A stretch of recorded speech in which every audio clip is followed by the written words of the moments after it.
Hello YouTube, and welcome to the first part of two videos on the Dunmer Queen Barenziah.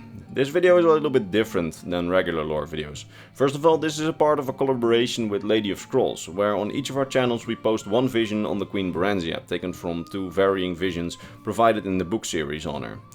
The first, Biography of Barenziah, and the second, The Real Barenziah. Books that you probably saw lying around the Elder Scrolls games every now and then, and just never really picked up, or you did, and you might already know what we're gonna say. In this first part we analyze the biography of Barenziah, which is more or less the official vision on Barenziah as presented by the Imperial government. And over on Lady of Scrolls' channel we will be presenting the vision as presented by the book series The Real Barenziah, which is a less propaganda intended vision, because over the course of this video you will discover that the biography is very biased. With that said, I think I rambled enough, so let's get started with the video.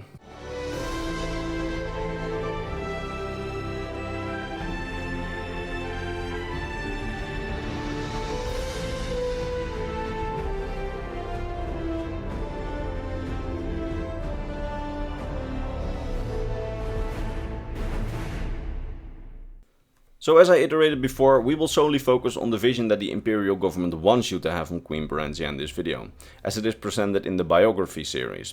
Over on Lady of Scrolls' channel we will be showing the other side of the coin, and in the end we hope that you will have a more complete picture of who Queen Barenziah was and who the Imperial government wants you to think she was.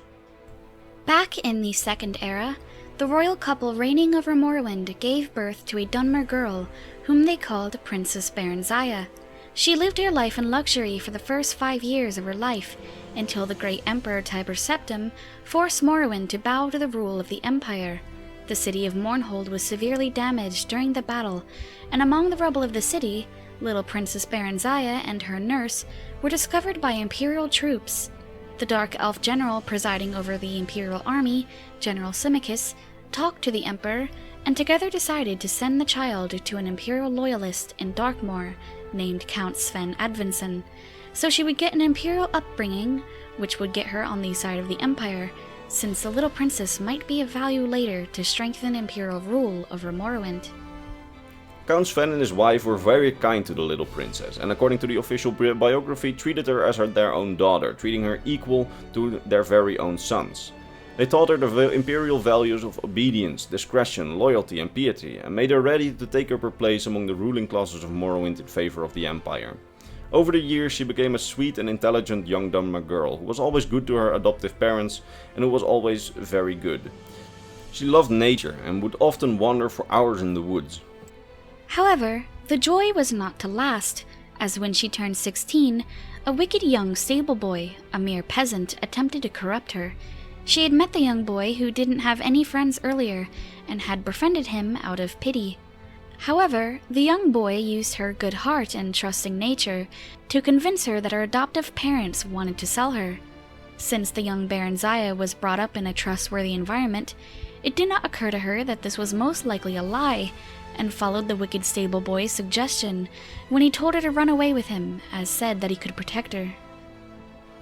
Together they fled to Whiterun, where they managed to get poor jobs as guards of a merchant caravan who would broker them passage to Riften, where they would be safe, according to the wicked stable boy. Of course, this entire plan was a conspiracy by this wicked little stable boy, who selfishly loved Barenziah and used his lies and Barenziah's good trusting nature to gain possession of her this way, a plan which would in the end only bring Barenziah more hardship. In the city, they barely made enough to stay alive, and the wicked stable boy made it so that they had to associate themselves with a Khajiit thief named Theris, who wanted them to spy on the local Imperial garrison for a wealthy, treacherous contact of his. Barenziah was torn between her loyalty to the Empire and her love for her friends, but in the end her loyalty prevailed as she approached the local commander, General Symmachus, and revealed her identity and told him of the plan. General Symmachus, who was actually in town by orders of Tiber Septim to search for her, praised her courage and took her into his care. He told her that her adoptive parents did not want to sell her.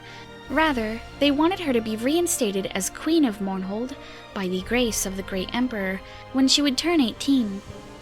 The Emperor then decided in his endless wisdom that Barenziah would not return to her adoptive parents, but rather live with him and his family in the Imperial city, so that she could get some experience in government by attending the court. Tiber Septim treated her as an adoptive daughter, and the future Emperor Pelagius Septim would also come to love her as a sister in those happy years. When she turned 18, almost the entire city came to say farewell to the beloved Dunmer princess, who would return to Mournhold with the great general Symmachus to take up her role as ruler and strengthen the empire in Morrowind. She ruled Morrowind together with the wise advice of General Symmachus, and the two ended up marrying. Their marriage was a great event of much celebration, and they were wed by none other than the Emperor himself. After several hundred years of marriage, Barenziah became pregnant, and a son was born to her and General Symmachus. They would name their son Houseth, and only 8 years after his birth, another child, this time a daughter, was born, whom they called Morgaiah, after Symmachus's mother. All were happy and everything seemed well, until one day relations with the Empire turned bad. After much negotiation, the relationship failed to be restored. Barenziah then traveled to the Imperial city herself to see if she could repair relations in a private audience with Emperor Uriel Septim VII. During her audience, however, Barenziah discovered through magical means that this so-called Emperor was nothing but an impostor. She managed to keep her discovery a secret to the impostor, and in an attempt to find out what happened to the real Emperor. Unfortunately, during her time in the Imperial city, news arrived that her beloved husband Symmachus, who had stayed in Mournhold, had fallen in battle during an uprising by the peasant rebels in Morrowind, and Barenziah wept in desperation as she had no one left to turn to or help her. Her city was lost to rebels, her husband was killed, and her emperor was missing and replaced by an impostor. She eventually found an ally in the King of High Rock, King Eadweir, who had both been a friend of Uriel Septim VII and a friend of her late husband. He told her that the Emperor was indeed an impostor, as she suspected, and none other than the treacherous battle mage Yeagar Tharn. Eadweir had learned this after the former assistant of Tharn had appeared to him in ghost form after her execution. She had told him of how her former master had imprisoned the true Emperor in an alternate dimension and had her executed after she threatened to inform the Elder Council of this. The assistant's ghost then informed the two of a champion in the Imperial dungeons who could help them unmask the Emperor impostor. Barenziah and Eadweir then helped free the champion from the Elder Scrolls arena from the Imperial dungeon and assisted him in finding the 8 pieces of the Staff of Chaos by spying on the false Emperor and relaying the information to the ghost of Tharn's late assistant, who guided the champion along the way. When they were discovered, Eadweir and Barenziah fled back to Wayrest, the home of Eadweir. However, they had done their job, as the champion was able to unite the pieces of the Staff of Chaos and destroy the nefarious impostor Yeagar Tharn, and return the rightful emperor to his office.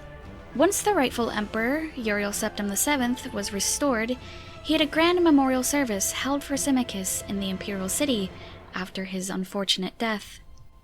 After all this, Barenziah and her 2 children moved to Wayrest to live with Eadweir, whom she shortly married, living in Wayrest for a short but happy time until her human husband would find death. This is where the official biography ends. If you wish to know how the story of Barenziah continues and the parts that the Imperials changed for propaganda purposes, consider watching the uncensored version on Barenziah that we made over on Lady of Scrolls' channel. You might find the link in the description. Alright, with that behind us, I hope you enjoyed this video. If you did, consider checking out the counterpart video on my channel, or if you already saw that, consider watching one of our other lore videos.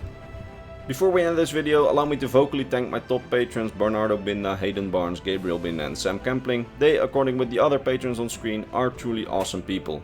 That said, we will see you in the next part, or in some other undisclosed future. Bye bye. Bye bye.